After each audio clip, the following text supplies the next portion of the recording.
guys, and we will wait just we'll wait a minute. Clint, I just sent you on your phone. Okay. Thanks, buddy. Appreciate you, Mike.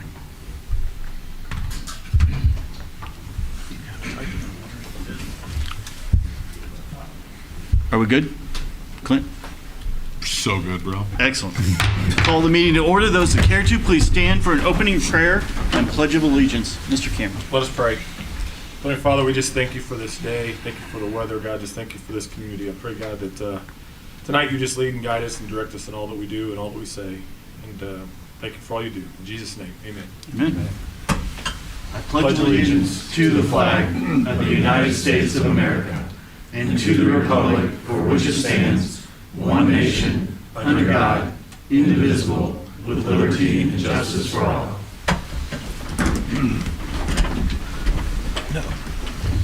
Good evening. Thank you very much for being here.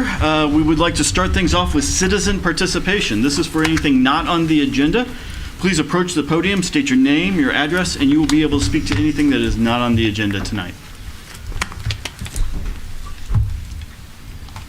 Welcome back, sir. How we doing? Really well. And yourself? Good. That goes to everybody. How we doing? Good. How we doing?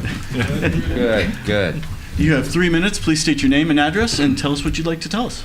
Chris Brown, 7534 West US Highway 60, Lubbock, Missouri. Thank you, Mr. Brown. Thank you. I approached the council about 5 months ago and asked for help with pollinators in the Republic. One council member reached out with support and haven't heard anything back on any of my 6 requests in the past 5 months. Understanding things take time. I get that. And with an outgoing mayor, I get that too. So I came back this time with a limited scope. So this time I'm going to come back and ask for a mayor pledge Yes, sir. to help the monarch butterfly. Okay. So I passed out, I don't know if you all have them in front of you, the mayor's pledge. Yep. So I would encourage you to look that over and take that mayor's pledge before you leave office. But again, copies for everybody, right? So I'm asking for support for the whole council on this extremely important topic, not just the mayor. And I'm going to really time back. Excellent. Thank you, sir. I will look into it. I will figure out if this is appropriate or not. I appreciate you. Thank you, sir. Anyone else wishing to speak about something that is not on the agenda? Seeing none, we will close citizen participation, move on to the consent agenda. These are items number 1 through 3 on the agenda. I would welcome any questions, comments, or concerns from council on these issues. Seeing none, I would entertain a motion and a second for the consent agenda. Motion. Second. We have a motion and a second. All those in favor? Aye. Any opposed? Any abstentions? Motion carries by a vote of 7-0. Boards, commissions, and committee schedules. We have City Council on March 5th, 2024 and March 19th, 2024. We have a Board of Adjustments meeting on March 7th, 2024, and a Planning and Zoning meeting on March 11th, 2024.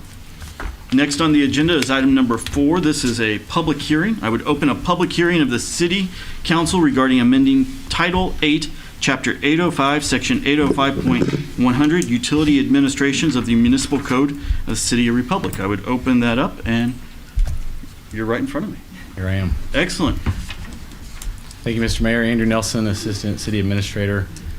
Substantially, I'm going to cover a lot of what we covered in the study session from the previous meeting.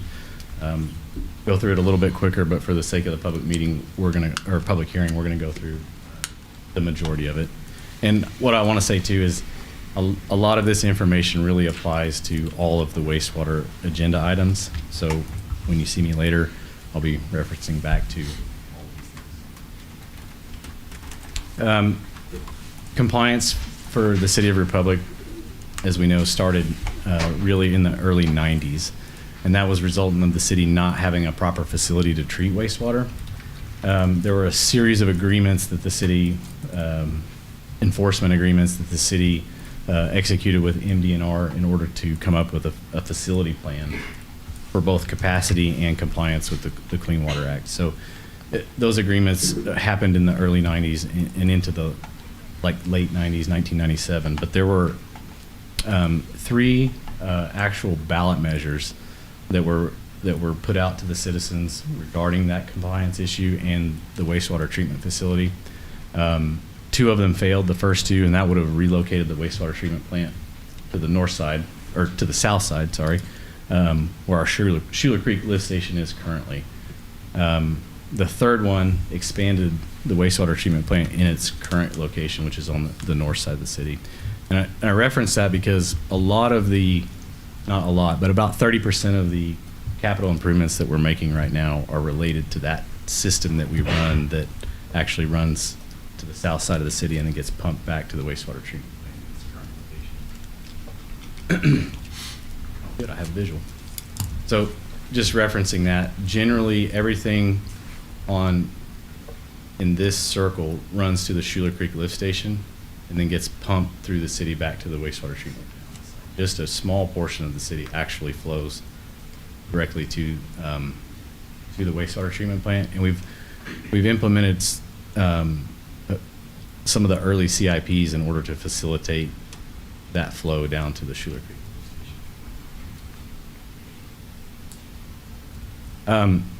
In the 2000s, it was really about getting that facility in place and constructed. The city had some challenges. They missed the deadline a couple of times due to some legal challenges in regard to the capacity that they were providing with developments that were in place. But in 2002, the treatment plant was commissioned in its somewhat current configuration. There's been small improvements since then. Then in 2003, there were new compliance issues related to stormwater. We got our first notice of violation in March of 2003, and then a series of notices of violation related to the I&I in the system that was making it to the plant during a rain event that would actually cause us to bypass primary treatment and spill into the losing stream. So in 2010, DNR said, you can't do that anymore. And we went into the first of a series of voluntary compliance agreements related to I&I. That was 2011. And that was happening in a lot of cities that were having challenges with I&I. From 2011 to 2016, there wasn't much in the way of improvement to the. When we passed the first 5-year window of compliance for I&I, we requested a 5-year extension, which was built into the program. So you could request it. In 2017, we hired Burns & McDonnell to do a master plan. That endeavor took a lot. So we had to go and inventory the entire system. We didn't have a good even record of rim elevations, where the pipes were, the size of the pipes. So doing that inventory and then building a hydraulic model to model our system, we came up with a capital improvement plan. And that was adopted by the council in 2020. It was a big one, $150 million worth of capital improvements to meet our compliance requirements. With that, we weren't going to make the 2021 deadline for compliance of that original voluntary compliance agreement. So MDNR, knowing that we are making progress, recommended, offered an abatement order on consent, which this council executed. And that gave us till April of 2025 to implement this $150 million capital improvement plan. And we're well underway there. The thing we found when you start to mess with the system, it opens up a whole reapproach or relook at the system that MDNR takes through the anti-degradation review. And what you have to do is plan both for compliance and capacity through the life of the plant and the life of the debt. So in that, we see new permit limits that are a little bit tighter. We see a bigger capacity that we need to facilitate the growth of the city. This slide, I threw it up in the last presentation, but just a reminder of all of the action the council has taken since 2017, all of the public meetings, the workshops that we've done endeavoring toward where we are today, which is really the last major step in the process. The first $45 million was issued, or debt was issued, all by the City of Republic. It funded 4 of our projects. We utilized ARPA funds that we received directly from the federal government for another project. We are tackling 5 I&I projects at the same time. At the time, we went after the privatized debt because the interest rates were more favorable. This was in early 2022. And because we're dealing with a compliance issue, it was quicker. The MDNR SRF state revolving loan funds, it's about an 18-month process, and we didn't really have the time to not get started to deliver these projects. And it notes it in there that the effective interest rate of those bonds was 2.65. I'm going really fast, so if I need to stop, I know we all went through this already once, but if you guys have any questions, just feel free. The chart on the right, this really references all of the uh-ohs, the instances where we were non-compliant, going back to 2016. And you'll notice that there's a pattern there. It's in the rainy season where we see the most issues, where the ground is saturated. But our issue was, or specifically in the abatement order, is that we have to eliminate that bypass of treatment and not spill directly out of the plant. So we've introduced blending, which means that we're taking that runoff, we're pumping it into a treatment process, not the full treatment process, but then blending it with our fully treated water. This is the cartoon of the current configuration. So remember, I'm covering both a public hearing on rates and the facility, so which are required for our process. Current configuration, that normally we send the wastewater through this treatment process. When it rains, before we blow out the whole plant, we divert the flow to the peak flow clarifier, and then this is the outfall that we're in the compliance agreement for right here, outfall 002. Once this is full, we start to lose directly. The blending process introduces some filtration and chemical feed, and then we blend it with our treated water. This process by itself eliminates the direct discharge of the abatement order. The problem is, in certain runoff events, the dilution of this water doesn't meet our water criteria of our standard operating permit. So we do really good with the water that we have in our plant, but when this concentration of this water gets to a certain point, the dilution doesn't work anymore, and we start to exceed our permit limits. The final configuration of the plant adds MBR, which is a membrane bioreactor treatment. It produces really high quality water. It almost reuse water, and when I say reuse, I mean in an industrial fashion, not drinking water. But doing so, we've added this treatment, and we've added an ability to run approximately 12 MGD through the primary treatment. And so when we see the rain events, we're having not only less water, but we're blending it with a higher quality water. In this capacity, we're going to be permitted for about 5 MGD or 5 MGD, but it will handle 12 in those events. So again, to eliminate the outfall from the peak flow clarifier, we have until April 2025, which we're going to meet. And then the full expansion of the plant, our target completion date is December of 2026. In order to meet those deadlines, what we're doing tonight in another action is issuing a limited notice to proceed. So what we'll do is, and really that's for procurement of things that have long lead times, but to get the expansion of the plant started before we will actually close on the SRF loan, we need to issue that notice to proceed to meet the deadline. This is just a brief kind of funding overview of all things capital improvements in the wastewater system to date. So we've secured $95 million. Again, $45 million of it was our own debt. The other $50 million that we have secured was grant funds or ARPA funds from the state of Missouri. Both of those required a match, so it was kind of fortuitous that we had our own money in the game, so to speak. That allowed us to receive that $50 million. So from the 95 to the 145, which is our current project total, we're $50 million short, and that's what we're requesting through the state revolving loan fund. I mentioned it a little bit earlier that we didn't choose the SRF fund initially just because of the timeline to get through the process.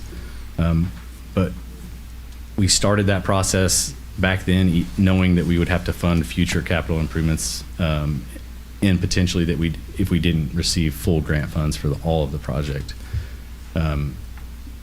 At this point in time, the interest rates are much more favorable to be in the SRF program. So we're going to see about a 2% is the projected interest rate that the MDNR has given us versus a 4 to 5 interest rate that we would get in the market. And that alone on $50 million is saving us about $1 million on the debt service.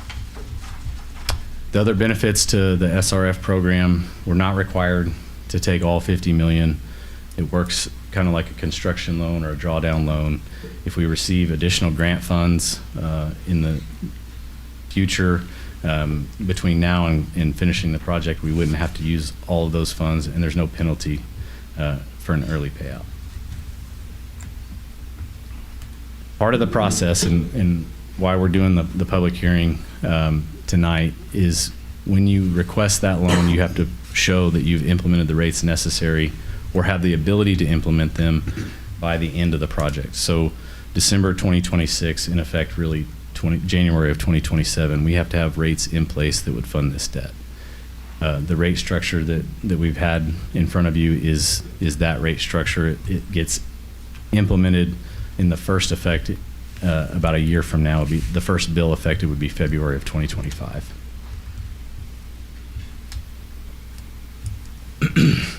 In order to establish that rate structure, we went through a full financial review and forecast. We looked at all of the increase in operating expenses for a plant with a larger capacity, requiring more power, more people.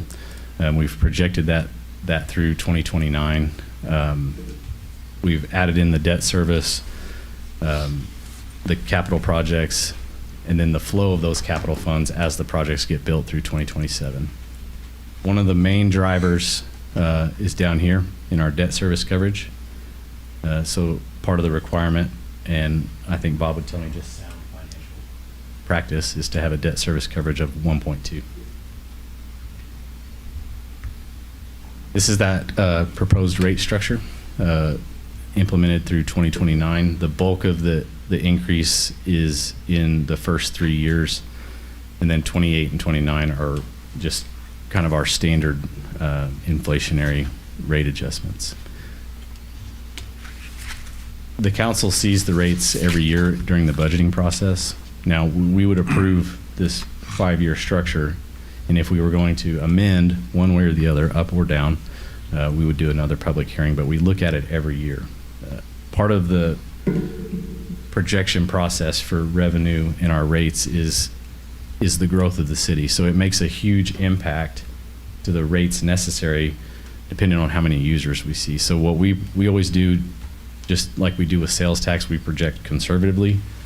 But just based on what we're seeing in permitted infrastructure, subdivisions, really those multifamily developments alone is substantially more than what we've projected. So as we go through this implementation and we budget for 2025 and we budget for 2026, we can offset those rate increases if we see more growth than we've projected here, which I would tell you is likely based on what we're seeing.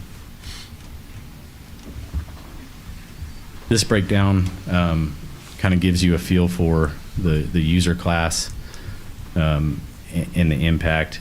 Most of our residents fall in that small to medium user.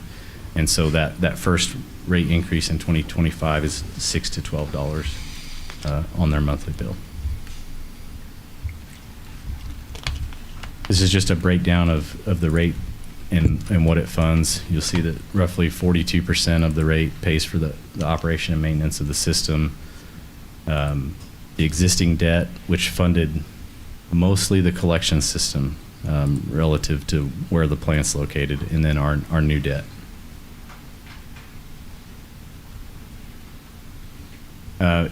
If we approve the rate structure, the next step is to make the application to the SRF, which there's also an item tonight to officially submit that application. And then as we go through the legislative session and we're asking for more money, we're looking for more grants, we'll have a really good feel for what that may look like in July. And so if we have the opportunity to offset these rates and potentially never implement them as shown, then we would readjust those rates as part of the 2025 budget.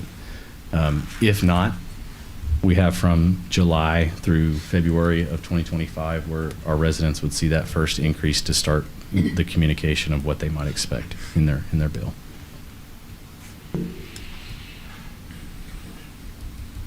I already covered that one. Questions? I do have questions. Yes. Look, every time you make a presentation, I always want to know the reverse. What happens if we don't do this? And I know I've asked this to you a bunch of times. Yep. But I think since it's a public hearing, it's probably a good time to start with, what happens if we just don't do this improvement? So our current abatement order has a per day fine of noncompliance.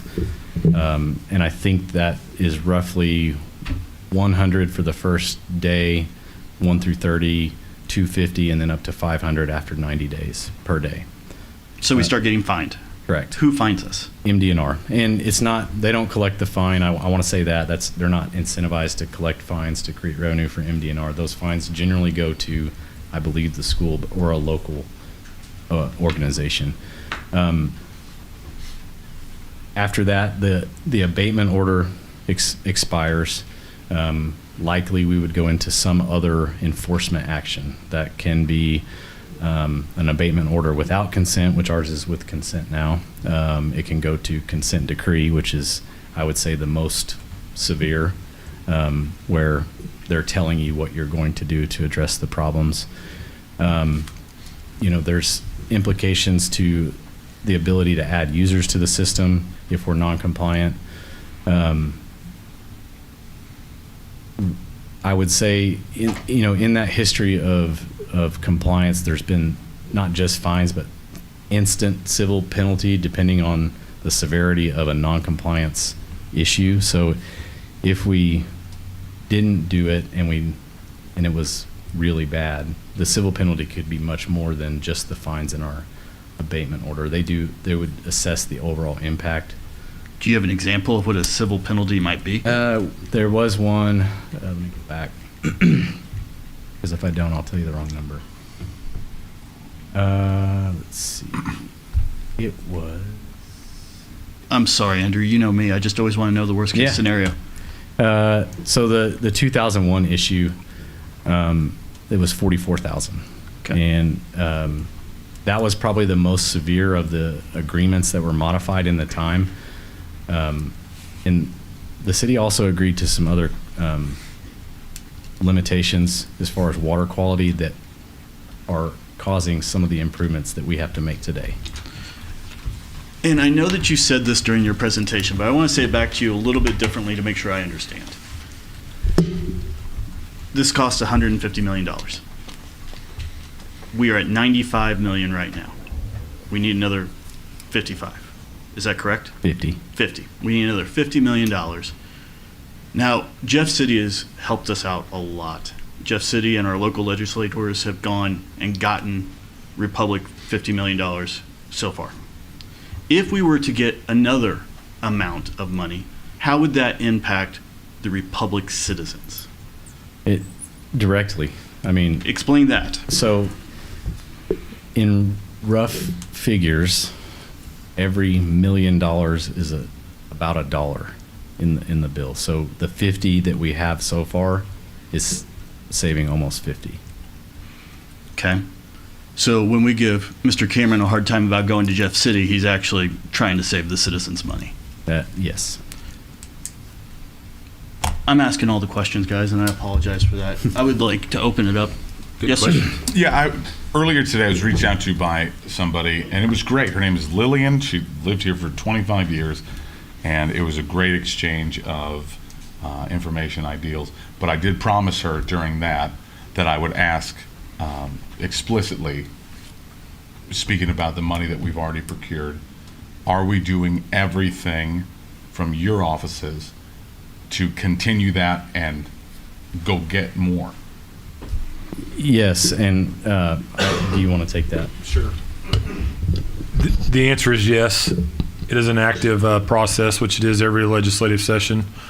When we went up there, what was it, 2 years ago? We asked for 100, and so far, like the mayor said, they've been extremely good to us. But just because we're doing this, preferably to Lillian, this is not the process that you'd prefer. We'd like to know. We won't know until the session's over when the governor signs bills.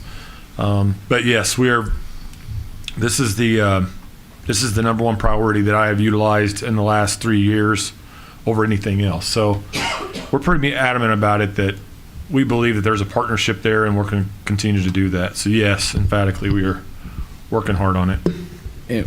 One thing about our project in particular that I would want to note is the competitiveness of it for funds for a few reasons. One, because we're in progress, a lot of these grant funds have timelines tied to them. So that's been good for us because ARPA funds need to be spent by year-end 2026. We're well underway. We can meet that deadline. The treatment technology that we're utilizing is somewhat not new technology, but new for a city of this size. MDNR notes it in that anti-degradation review that this will set us up to meet future requirements, not just the ones we see today, but kind of a hint that the requirements of clean water in the future will be even tighter, which is important for us because we don't want to build a plant that hopefully will last 30 years and be 5 years down the road, like historically, and be in a compliance issue again. Other questions? Mr. Gerke? Just to reiterate, so the SRF funds, if at any time we get additional grant, other funding sources that were cheaper, we can not draw, or we could go back and pay it down and eliminate that debt service. That's correct. Yeah, and the tentative kind of closing date for this loan is around June or July, and at that point we would have a pretty good idea on this round of grant funds also. Thank you.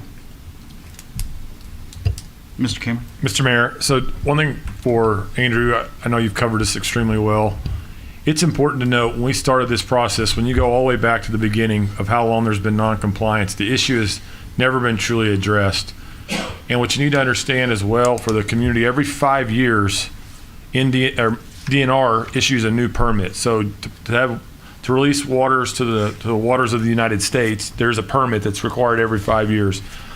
And every 5 years, it's subject to a parameter change of whether it's BOD, TSS, pH, things that they get, chlorine levels, cyanide levels.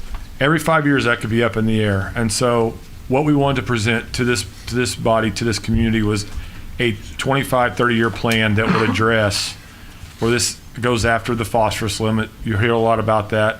It goes after TKN or nitrate, and this plant addresses that. So it's not impractical to think that in the future this plant could be used in some form of reuse as this community continues to grow.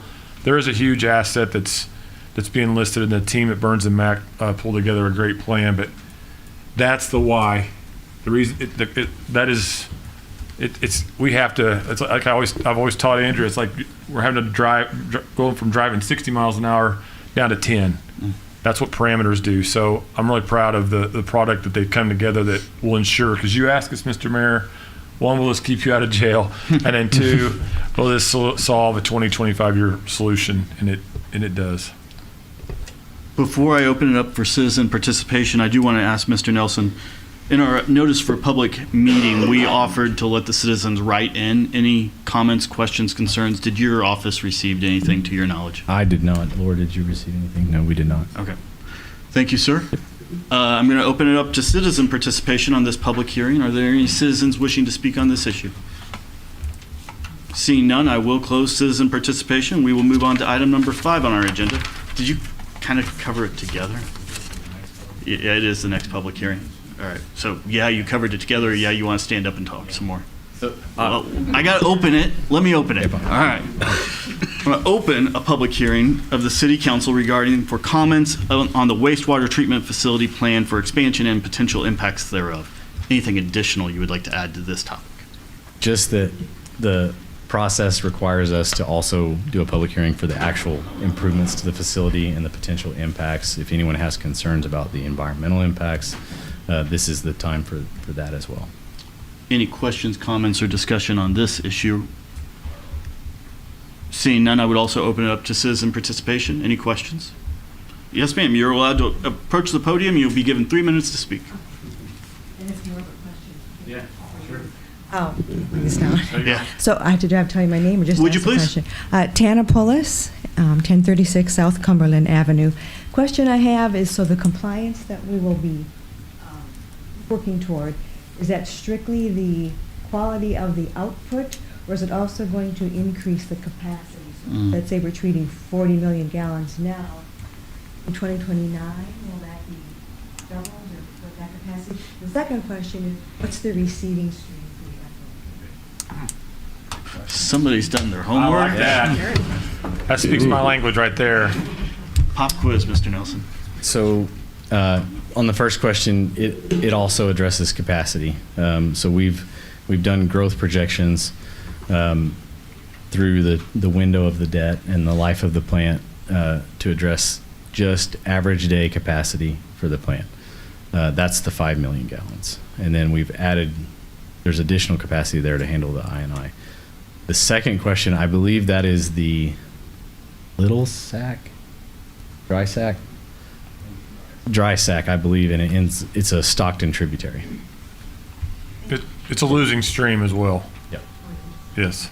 Did that answer your questions? Perfect. Any other questions, comments, or discussion on this public hearing? Seeing none, I will close this public hearing. That concludes our public hearings. No more public hearings tonight. So, moving on to old business and tabled items, item number 6 on our agenda. I need a motion and a second for the second reading of Bill 24-07 by title only, please. Motion. Second. All right, we have a motion and a second. All those in favor? Aye. Any opposed? Any abstentions? Motion carries by a vote of 7-0. Madam Clerk. An ordinance of the City Council authorizing execution of a third supplement STP Urban Program Agreement with the Missouri Highways and Transportation Commission for additional extension of the Schuler Creek Trail. Thank you, ma'am. Any updates beyond what's already been discussed? No updates. Any questions, comments, or discussion from council? Seeing none, I would entertain a motion and a second for the final passage of Bill 24-07, please. Motion. Second. We have a motion and a second. We will now take a roll call vote on our computers. And I forgot my glasses in my truck, so Megan just whispered the vote to me. I don't see it red. All right. Ordinance passes by, all green, we're good. Ordinance passes by a vote of 7-0. Item number 7 on our agenda, I need a motion and a second for the second reading of Bill 24-08 by title only, please. Motion. Second. We have a motion and a second. All those in favor? Aye. Any opposed? Any abstentions? Motion carries by a vote of 7-0. Madam Clerk. An ordinance of the City Council amending Title 8, Chapter 805, Section 805.100, Utility Administration of the Municipal Code of the City of Republic, Missouri. Thank you, ma'am. Any updates from the city? Any questions, comments, or discussion from council? Seeing none, I would entertain a motion and a second for the final passage of Bill 24-08, please. Motion. Second. Motion and a second. We will now take a roll call vote.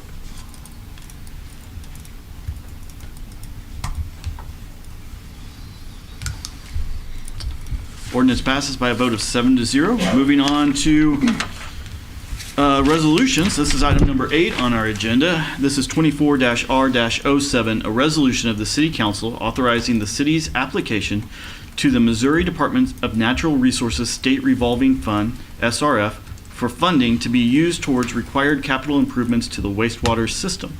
I need a motion and a second to take up Resolution 24-R-07, please. Motion. Second. We have a motion and a second. Mr. Nelson? Thank you, Mr. Mayor. I think we probably beat this one, but this is the resolution that authorized the official application as required as part of the application packet. Any questions, comments, or discussion for Mr. Nelson or in general?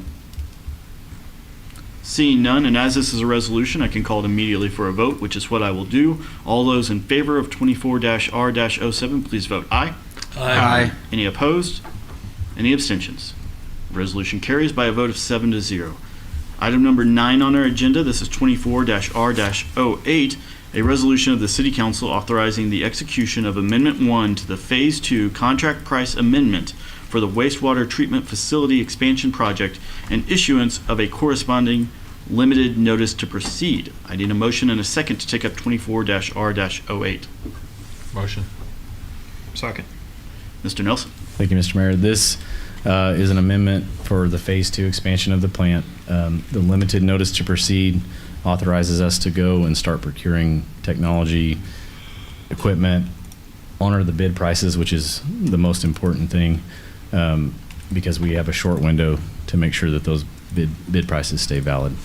One thing I want to note is that this limited notice to proceed falls within the amount of funds we've already secured. So it's not dependent on the money that we're waiting on from the SRF funds. Questions, comments, or discussion on this resolution? Yes, sir. This was an incredibly long one to read. Like, truthfully, like thumbing through this over the weekend I couldn't believe it continued this long. Literally, part of it's called the boring log. Yeah. Did you know that? Yes, I did. I just want to point it, I wanted to make sure, because I read it then, but I also wanted to make sure today, it's still the same. It is 1,000 pages and literally called boring. It is. Well done. It's a very good read. Well done. I don't want to know if anybody wants to follow that up, but any other questions or comments? All right, seeing none, and as this is a resolution, I can call it immediately for a vote, which is what I will do. All those in favor of 24-R-08, please vote aye. Aye. Any opposed? Any abstentions? Resolution 24-R-08 passes.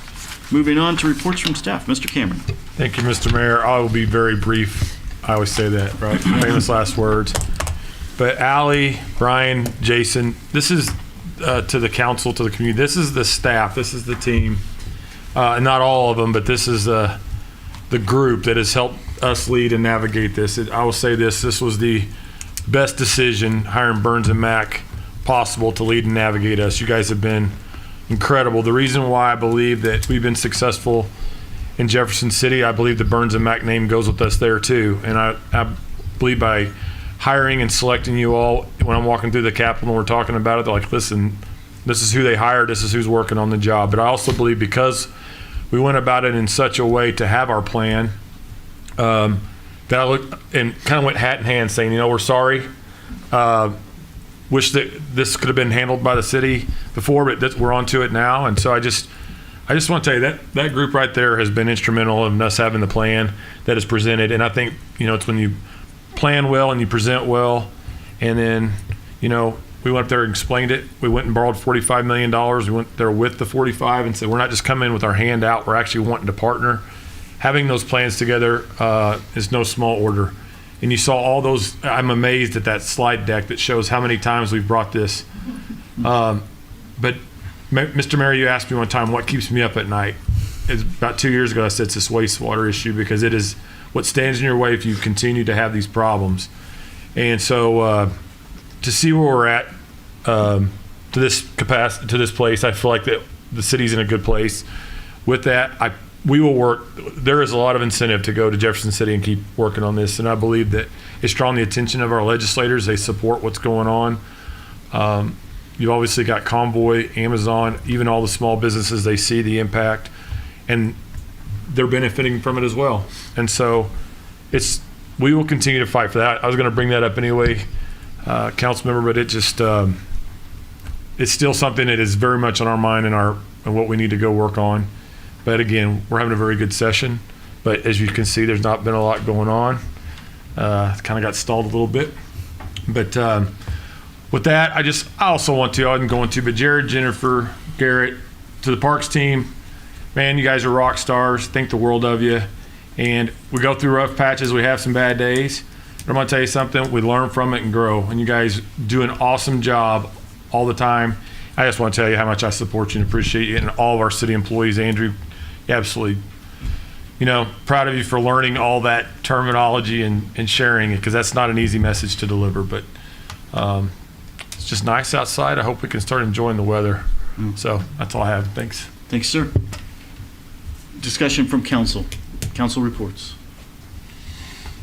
Yes, sir. I do have one thing, and this is not like, a clown act or anything.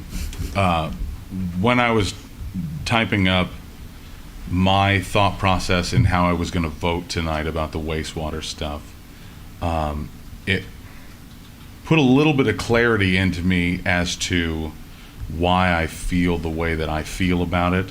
And I'm not one to emote, so sorry if this comes out weird.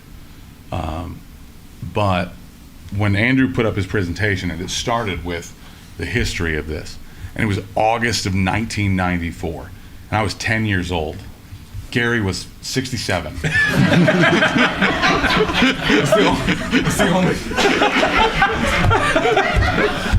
the only joke, and it wasn't planned.